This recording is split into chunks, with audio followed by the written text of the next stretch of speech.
Welcome into another live edition of the FutureSox RoundUp. My name is Elijah Evans, and I am joined by Jeff Cohen as we are here to talk all about our trip and me being here, joining Jeff in Charlotte and Kannapolis.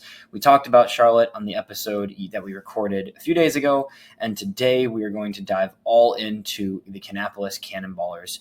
Single-A Kannapolis is an overhaul squad right now. I mean, they have really changed a lot. We were able to talk to 10 players probably yesterday, in addition to Manager Pat Leyland, to really get a whole scope of everything going down in Single-A right now. What was your initial kind of takeaways from our whole day spent in Kannapolis, Jeff? Well, I'll tell you, the big takeaway I had was this is a really revitalized offense. You know, they lost a lot of pieces, and you could tell they lost Connor and Galaney, and of course, most recently Nishida, and it was just that much tougher for them to score runs, but that's changed in a big way. They've got some big-time college bats, and they scored 6 runs last night, including 2 off a top 100 pitcher.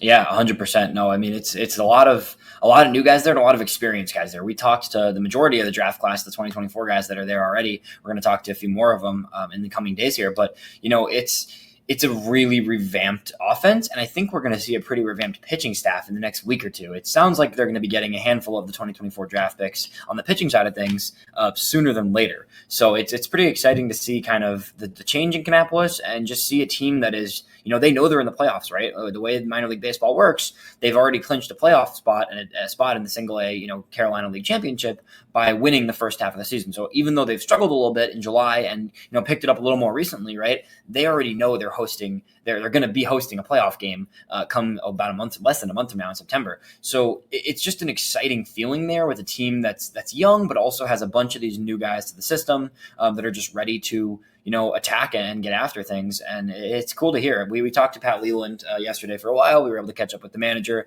of the Cannonballers who, he kind of talked about how it's like they know there's something to work for, right? August can be a little slow sometimes. There's some dog days, but they know they've got a playoff series in less than a month from now, which makes it that much more exciting to watch them right now. Yeah, and Pat said, you want to go into the playoffs hot. You want to have some momentum. So that's the goal for the next 3 weeks of the regular season is to develop a cohesive group. Yeah, 100%. Let's start on the pitching side of things, and then we'll dive into all of these college hitters and hitters that have already been there because we got to talk to a ton of hitters yesterday. But Jake Peppers was a starting pitcher yesterday. This is a 9th rounder in last year's draft, in the 2023 draft. Peppers is a guy that, we had seen some life from him and some stuff from him early in the season. He kind of fell a little bit below the radar just because, Grant Taylor was there for a little bit. Guys like Aldrin Batista was dominating in Kannapolis for most of the season, right? Seth Keener was there early in the year, who's dealing with an injury now. But Peppers is a guy that, 5 starts now since the All-Star break. Some of them cut off by rain, albeit less than 2 or less runs allowed in all 5 of his post All-Star game starts, Jeff. And this is a guy who, we saw front hand. We were on video, we were right there behind the plate. Ian Eskridge got a pretty funny picture of us sitting right there behind the plate, sniped me taking a picture. But, we were sitting there watching Pepper stuff last night.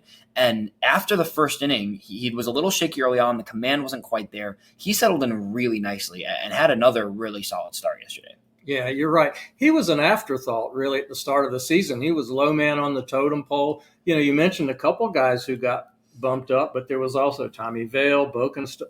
Yeah. I mean, he was the number 6 starter in that rotation, and man, he's proven otherwise. I saw those 2 rained out starts, and he looked great in both of those. So I was really anxious to see this one and see, if he could continue it into the 4th, 5th innings, and it's great stuff. Yeah, he talked about how he's just a different pitcher since he had the 10-day break at the All-Star break. It gave him a chance to rest and kind of tweak some things, and it's made a huge difference. Yeah, you can check all the videos from Peppers. We did a full interview with him after the game at ElijahEV8 and at AAA Jeff on X. We both posted videos from that interview. Peppers also talked about how he switched his slider a little bit, which is pretty interesting to me because this is a guy who has a lot of natural run on his fastball, right? He was getting up in velo yesterday, too, 95, 96 with a 2-seamer, right? That has some natural movement to it. So when you've got a fastball that has some ride on it at already at 95 miles an hour, right? You got to have a breaky ball that can play off it with some sharpness, right? His slider, he talked about how he used to do more of a cut slider that was a little bit less downward movement, a little bit more of a sharper cut. Now he's kind of changed his grip a little bit and is trying to lean in to that full kind of depthy slider with a little more break to it. And it looked good yesterday. I mean, especially those last few innings of his start, his slider was snapping off really well. He was locating it better than I feel like he was early in the season. And he was really able to get a lot of guys off balance with the slider. He didn't have quite as many, strikeout numbers, right? But that's not everything, right? He had a lot of soft contact, a lot of just easy rollover ground balls on guys who were ahead of the slider and then behind a little bit on the fastball. In addition to that, he's got a changeup that is flashed a little bit here and there. I think he said himself, it's always been his third pitch. He really didn't have to throw it much in college. He was able to get away with mostly fastball slider, right? Now he's kind of incorporating that changeup more. So I saw a good amount of them yesterday, and it looked all right. It definitely is still kind of evolving as a third offering. But in general, Peppers was really good with the fastball slider and really settled in well throughout the rest of his start. So impressive stuff from Peppers, and a guy that, he clearly thinks about his pitching. It was cool to talk to him. I've talked to him once before. I think this was your first time talking to him, right? Yeah. And he's very thoughtful in the way he's going about things, and you can tell he's consistently trying to make improvements. And he may finish out the season in Kannapolis just because he's kind of leading the pitching staff right now there with a bunch of other really young guys right now. But at the same time, I wouldn't be upset about seeing him in Winston at some point later this year as well. Yeah, absolutely. Another guy on the pitching side of things, someone that most people within the White Sox fans and followers may not know this name. Carson Jacobs finished out the game yesterday, 2 innings at the end of the game in the 8th and 9th to close it down. This is a guy who was undrafted out of North Dakota State last year from the White Sox, kind of has been in the ACL pretty much, had a really strong season in the Arizona Complex League, and then got to Kannapolis about a few weeks ago. Now, since being in Kannapolis, 7 games with only 1 total run allowed out of the bullpen, a lot of strikeouts, 17 strikeouts across, I think it was 9 1/3 innings. He's filling up the stat sheet, gets up with the fastball, 97, 98 with the fastball he's topping at. But what was really interesting was the splitter of his. And this is a pitch that he noted after the game. He never threw much. And the White Sox have encouraged him in the past year to really emphasize the splitter and really start throwing it more and working with it more. He said himself, he doesn't necessarily know where it's going sometimes, but it moves really well. And it's got a funky kind of horizontal movement for a splitter compared to most splitters, where it has that drop, but it also has some horizontal break to it. Ian Eskridge, our video guy, thought it was a screwball at first and texted me about it. And then when I went back and watched the video, I was like, I think that could be too. I don't really know what that is. Carson said himself that catchers think it's a knuckleball sometimes because it has so much of this little sideways movement. It's just a splitter, which is fascinating to me. And I thought that pitch was his whole 2 innings he threw a few of those that I was like, whoa, that's a nice looking, break, whatever it is, right? That's a nice looking pitch. Yeah, I saw him pitch multi-innings one other time, and it was the same results. I mean, he really dominated. And, when he came, the Ballers won 6-2 last night, but when he came into the game, it was 2-1, and he threw 2 shutout innings. So it was, high pressure, high leverage situation. Yeah, no, he was good. He was really good. Just another name to keep an eye on as a bullpen guy who could potentially move pretty quickly with the stuff that he possesses. On the offensive side, we talked to a bunch of the draft picks before the game and then got a little bit of a taste. I think the one that stood out yesterday was TJ McCants, center fielder from Alabama, originally from Ole Miss. We talked a little bit about his connection with Tim Elko and Jacob Gonzalez and all these other Ole Miss guys in the White Sox organization, which was pretty cool to hear him kind of just excited to be in the same org with some guys that he was friends with, right? But at the same time, this is a guy who, he is really been impressive. His first game with the Ballers, he went deep.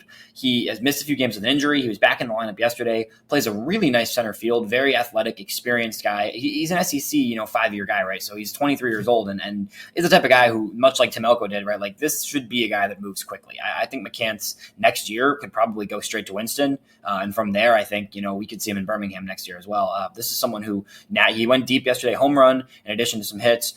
He just has a lot of natural opposite field power, which is kind of interesting. I mean, both his homers so far have been to left field as a left-handed hitter, right? So opposite way.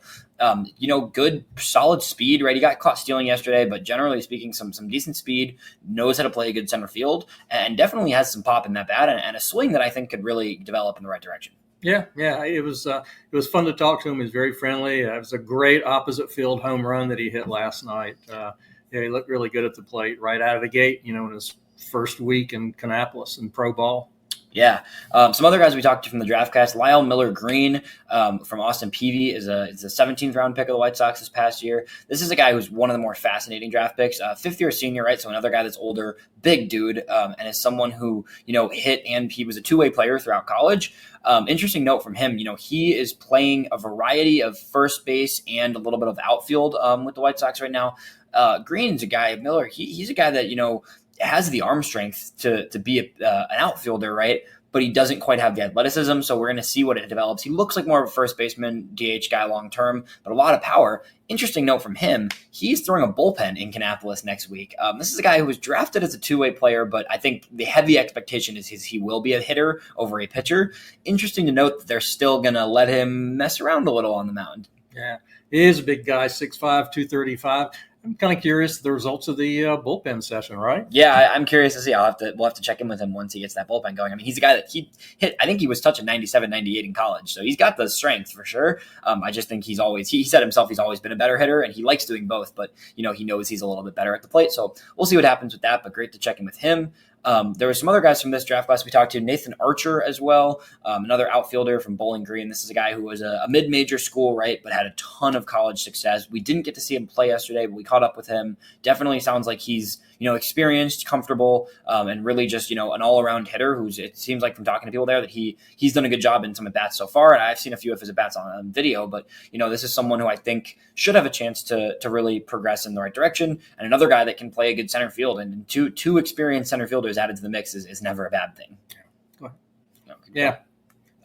Yeah, absolutely. Another one of 5 hitters that came from college. So plenty of guys. And then Jackson Appel, who's the catcher that was drafted in the 6th round by the White Sox out of Texas A&M. He played 4 years at Penn and then transferred to Texas A&M for his 5th year. So another 5th year guy, older guy. But I was saying this yesterday to someone in Kannapolis, right? Appel is a guy that it is never a bad idea to have a seriously experienced catcher in your farm system, no matter whether it's, in bullpens or during the game, whatever it is. He's a guy that, has continued to hit at the next level, right? He's been hitting well in his first few games that he's gotten. Right now, he's splitting duties catching in Kannapolis, so he's really not catching every day. He's probably catching 3 or 4 days a week. But this is a guy who, is got a ton of experience catching high-level college pitching at a D1 level, and is someone that's going to be a really good presence at the very least to work with these pitchers. And it sounds like he is doing a good job getting to know these pitchers. He seems like he's really determined to get comfortable and get to know all these pitchers down in Kannapolis. Yeah, it's interesting. The other notable catcher in Kannapolis is Ronny Hernandez, who's really come on of late. And I think you tweeted out that you now think he's the 2nd highest rated catcher in the Sox system, which is interesting because a year ago, we were talking about Calvin Harris, Michael Turner, and so there's a lot of depth in the system, and he's joins a pretty strong group. Yeah, so Ronnie's a good guy to mention. There's a few other players, still new guys we want to mention as well, too, at some point. But Ronnie yesterday, 4 for 4, 3 doubles. 2 of those doubles were near home runs, right? So he could have had 2 homers yesterday, frankly, in a 4 for 4 game. Ronnie's 19 years old, Ronnie. I mean, he's a guy that he is an interesting player because I still think he's got some work to do behind the plate. He's a big dude. He's got a little bit more mobility that needs to come along as he catches. But, 19, catching in Single-A already and doing a pretty good job doing it. And the way he's been hitting lately, I tweeted the stat line. I don't have all of it pulled up right now, but he's been really good in the past month or two. He had some ups and downs to start the season. He still hasn't quite tapped into his power. But then again, yesterday, he was about 5 feet from hitting 2 different home runs. So, that's the type of thing where the power numbers don't always look visually appealing, but he's hitting the ball hard. And yesterday, his at-bats were really, really good. He was really getting the barrel of the ball. This is a guy who, 19 years old, right? He's 19 and he could be catching Winston next year, right? We might see him in Candy for a little more, but I think we're probably going to see him in Winston next year after a whole season in Candy this year. And, going into a season in high A as a 20-year-old catcher is great to see. And like Jeff pointed to, I don't think there's another catcher behind Caro in the system that is as exciting right now as Ronnie, and I don't even think it's that close. I think Ronnie's going to be, the next catcher that you're looking at as a true prospect catcher, right? He's going to make the FutureSox top 30 for the first time. We're going through our top 30 prospects, and he looks like he's going to make it this time. So, top 30 prospect in the system, and someone that we definitely have our eye on, and is one of the mainstays in this Canny lineup with a lot of other new guys who's been really good of late, especially the last month or two here in Kannapolis. And he and Edgar are the only 2 catchers on the list, right? I believe so. Yeah, that sounds about right. Yeah. So, Yeah, he had a great night yesterday and great game, and he was so fired up after the game. It was fun to catch up with him. Definitely. One other guy that we want to mention from the 2024 crew, undrafted free agent Alec Makarewicz, I think. I'm not even going to try to get the name right. AMAC is what everybody calls him in Kannapolis. So really good to catch up with him, get to meet him a little bit and hear about his story. This is a guy who, another fifth-year guy, right, played undrafted out of college. But from what I heard, it sounds like a lot of people within the White Sox org thought this was a guy that was definitely going to get drafted. I think there was a lot of people very surprised he didn't get drafted. And it sounds to me like he said to us he got the call less than an hour after the draft ended to sign a free agent deal with the White Sox. So this is a guy that clearly, especially him going to Kannapolis with the very first group of draft picks, signals to me that this is a guy the White Sox see in a much higher light than a typical undrafted free agent, I think, and someone that I think they've got their eye on and are really keen on getting some at-bats. I mean, he's hitting fourth right now in the lineup as a guy who was undrafted, right? So being an undrafted free agent and going straight to Single-A and then hitting fourth immediately, it clearly signals that this team believes in his offensive upside. Yeah, it's I keep thinking about all these guys and what it's going to portend for the playoffs when you sprinkle in some of the other guys we're going to cover in just a second. It's a tough lineup top to bottom all of a sudden. 100%. One guy we want to touch on who we got to talk to after the game yesterday, and was someone that we both have always been fans of, but I think we saw some things from him yesterday defensively that were really interesting, and then we got to hear a little about his offensive game. Ryan Burrowes is someone who in my opinion is the very clear best defensive shortstop among the 3 or 4 shortstops that have played shortstop in Kannapolis. He was slick last night. He made some really nice plays with the glove. His arm is still kind of getting there, I think, in terms of the consistency of his throws, but really, really athletic at shortstop, really good with the glove. And this is a guy who's adjusted his swing a ton in the past, few months, Jeff, and looks more comfortable. The results haven't necessarily come yet, but it does sound to me like he's feeling better about his swing and he's in a better place with his offensive game than he was earlier in the year. Yeah, he's a young guy, but I think we both came away really impressed with his understanding of his own swing and what he needed to do to improve it. And like I told him last night, he's looked like a different player the last month. And Pat Leyland said pretty much the same thing, that he's not giving up at bats anymore. They're all competitive now. Yeah, he really has changed a lot, and he adjusted his hands. You can go listen to that interview. I'm going to get that interview probably it'll be up by the time this podcast drops. But this is a guy who I think really has a lot more to tap into. I think there's a lot more power for him to kind of find, and I think he's someone that going into 2025, I think he might just stay in Kannapolis just because he's still very young and because there's a lot of shortstops in this pipeline right now. But at the same time, I think Burrowes is a guy that I have him circled as one of my 2025 breakout candidates, because I really do think there's a lot more in his game. Really athletic, really twitchy guy, and I think it's just going to come down to a little more consistency with his swing, and once he really finds that, we could see him blossom in this system. Yeah, absolutely.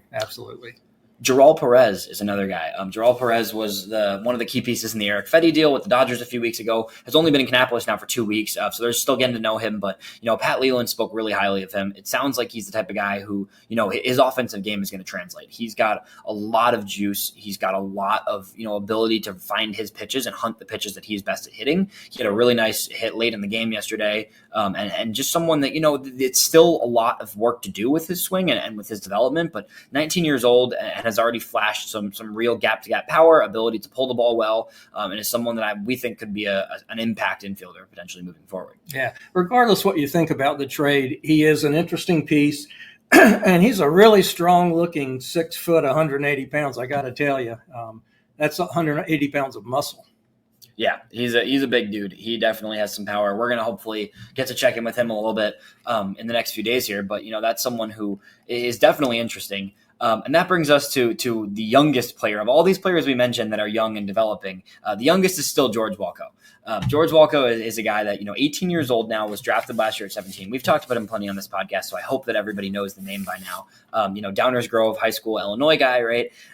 This is the thing that stands out to me every time I talk to George, and we've talked to him a handful of times. I've got to know him over the past year, just hearing about his game and how he's developing. This guy doesn't sound 18. He doesn't sound 21. His maturity and ability to understand his own game and development is at the level of players that are in the big leagues right now, frankly. I really don't think that's too out there to say. He is extremely advanced as just a mental baseball player for an 18-year-old, right? On top of the fact that we've seen flashes of, the best offensive upside in this entire farm system, right? Like there's a lot of work to be done and he knows that. But at the same time, this is a guy who has the upside to be one of, if not the best potential hitter in this entire organization in terms of the prospects, right? Yeah, I mean, no one has a higher ceiling for sure.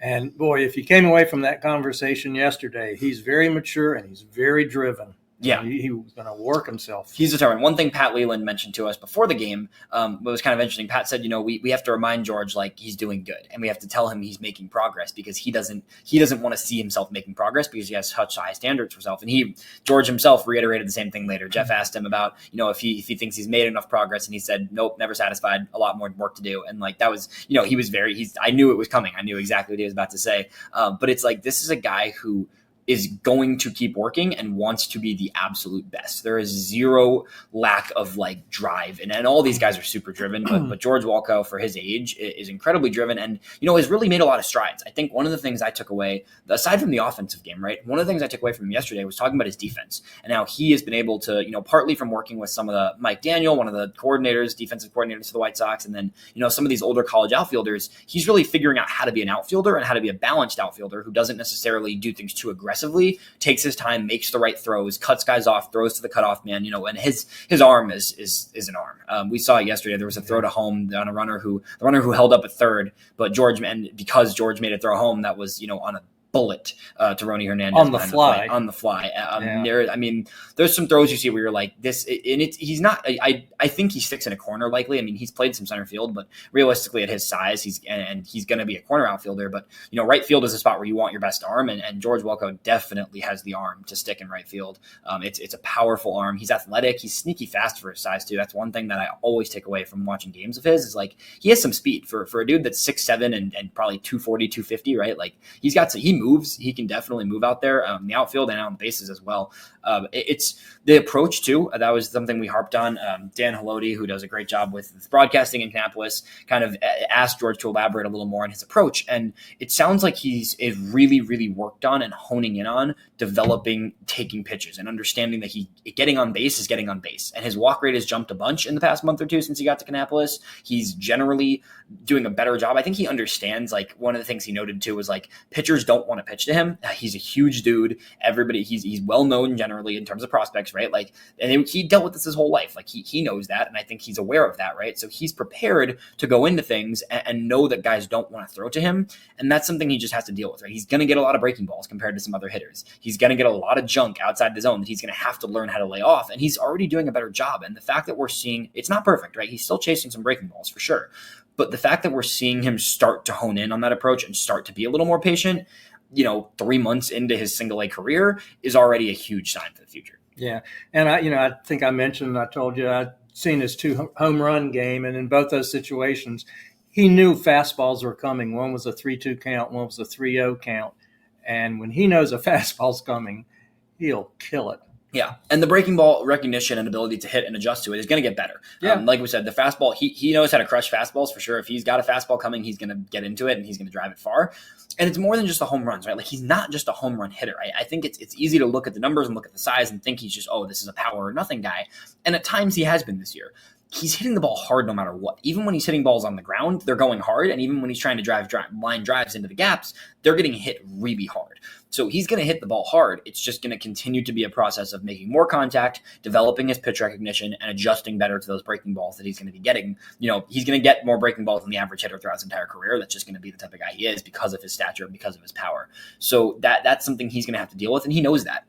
Yeah, and with regard to him hitting the breaking pitches, he had no chance when he first started the season. Now he's fouling them off. He looks better. He's almost on those breaking pitches. It's huge progress. And you're still going to see a really high strikeout rate. Like I know people look at the numbers, and that's the initial thing is you look at the numbers and you think, this guy's striking out way too much. Yes, right? Like he knows that. He's aware of that. That's a given, right? Like the strikeout numbers are high. But that doesn't mean there's not progress being made there. And that's something that I think you need to go deeper than the stat sheet to see that sometimes. And it's really the reality with him. And everybody you talk to in the White Sox organization realizes just how much offensive upside this guy has. And even if it's not quite there yet, it's going to get there. And he's making progress in the right direction. So, Elijah, let's stop for a second and think about the lineup we saw last night and what it means for the next couple of weeks. We saw Ryan Burrowes, TJ McCants in front of George Wolkow, and Alec Markowitz, AMAC, hitting behind him. Gerald Perez fifth, and one of the hottest hitters on the team, Ronny Hernandez, sixth. They had Arxie Hernandez, who they really like, at seventh. Drake Logan, an experienced outfielder, at eighth, and Sam Unatachi at ninth, and still guys on the bench like Lyle Miller Green and Nathan Archer. I was going to say, you got two other college guys that are very experienced bats that weren't even playing last night, and Jackson Appel too, the catcher from the recent draft pick. So this is a deep team. There's almost too many players for at-bats, right? But at the end of the day, like heading into the playoff time, like this is a roster that has a lot of talent up and down. I think the pitching is going to be the more interesting thing to follow because, so as we kind of gear up for the pitching, right, we talked about the two guys that we were impressed with yesterday. Ricardo Brizuela is someone who I want to mention as well because really high praise from Pat Leyland on him, and he's been excellent. I don't think people realize just how good he's been since coming up to Kannapolis. He had a really rough first game and first inning, really. He gave up, I think, 6 or 7 runs his first inning in Kannapolis, and since then has been lights out. He has not allowed anything really in his past 4 or 5 starts now in Kannapolis, and has settled in really well to a role behind Jake Peppers as a guy who could potentially start a playoff game for Kannapolis, considering how good he's been lately. So that's another guy that I think we are definitely keeping our eye on. We're going to see him tomorrow. We record this on Friday, and we're going to see him on Saturday in Kannapolis. So I'm really excited to get my first in-person look at him because he's not a guy that blows people away, but he's just really tactical and locates really well, and is someone who I think we also have an eye on the pitching side in Canny as well. Yeah, that should be a fun game. And then the fourth guy in the rotation is Tanner McDougal, who was sent from Winston-Salem back to Kannapolis. But, like we talked about yesterday, he's a young guy. He's got great stuff. Maybe he's just got pushed a little too quickly. Yeah, it sounded like he just needed a reset. I mean, that's what Pat said. It was like he just kind of needed to reset and get himself back in a better place. McDougal's got some of the best stuff you'll ever see at the Single-A level, right? Like his stuff is really, really good. He just needs to hone it a little more, get a little more command consistency. So it's up and down for a guy like McDougal, but in general, I think he's someone that we still see as a really plus arm. I'm not sure if it's going to be as a starter. Ultimately, because he's in his his third full professional season now, he is still young, still 21, so we could see it continue to develop as a starter. But I do see the possibility to move him into a bullpen role eventually, where he could dominate given the stuff that he possesses. And Elijah, we buried the lead here today because there's one more pitcher that we may see in Kannapolis, right? That's a good point. We are still looming the Hagen Smith decision. So that's a good thing to bring up. Hagen Smith, 5th overall pick in this past draft a month ago. This is a guy who, we've talked about it before. Like he could go to Birmingham tomorrow and probably succeed. With that said, I think he has thrown in Arizona. So we've heard that he's thrown in the Bridge League scrimmage games in Arizona. I don't think the White Sox are going to push him too much, considering he has so many innings under his belt from this college season. I wouldn't be shocked to see him in a playoff game potentially for Kannapolis, get him that high energy, really give him an opportunity to be in that big situation, or potentially he goes straight to Winston just for 2 regular season starts there to finish out his year maybe. I don't know what the plan is for him. It's been pretty hush-hush around what the plan is for Hagen. It'd be great to see him either in Canny or Winston, at least for a few games here down the stretch. Yeah, and the Sox have said they want to get his feet wet a little bit in pro ball this year. So the only question is where.